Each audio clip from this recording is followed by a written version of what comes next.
என்ன நீனும் மலரும் சாயந்தரம் தான் கோயிலுக்கு போவீங்க, இன்னைக்கு காலையில எழுந்துச்சு ஓடிட்டீங்க.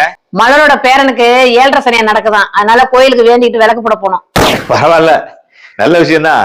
ஆனா எனக்கு தெரிஞ்சதுல இருந்து மலரு அவ புருஷனுக்கு விளக்கு போட்டுச்சு, அப்புறம் பிள்ளைக்கு விளக்கு போட்டுச்சு, இப்ப பேரனுக்கு விளக்கு போடுது. நாளைக்கு கொள்ளு பேரனுக்கும் விளக்கு போடும் இல்ல?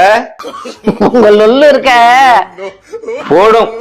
இல்லன்னா இவங்க எல்லாம் சேர்ந்து மலருக்கு போடுவாங்க விளக்கு. மலர் வரட்டும், உன்னை இந்த மாதிரி சொல்றாருன்னு சொல்லி விட்டுறேன். இன்னொன்னையும் சொல்லு, வீட்டு வாசப்படி லைட்டா 10 மணி வரைக்கும் போட்டு வைக்க சொல்லு. ஸ்ட்ரீட் லைட்டும் எரியல வீட்டுக்கிட்ட, அந்த ஏரியாவே இருட்டா கிடக்கு.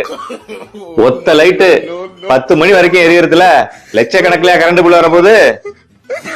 ஆமா சகா, நிறைய பேரு வீட்டுக்குள்ள மட்டும் லைட்டை போட்டுட்டு கதவை சாத்திக்கிறாங்க, வெளி லைட்டே போட மாட்டேங்கிறாங்க. ஏரியாவே இருட்டா கிடக்கு. நான் நிறைய வீட்டுல இது மாதிரி பாத்திருக்கேன்.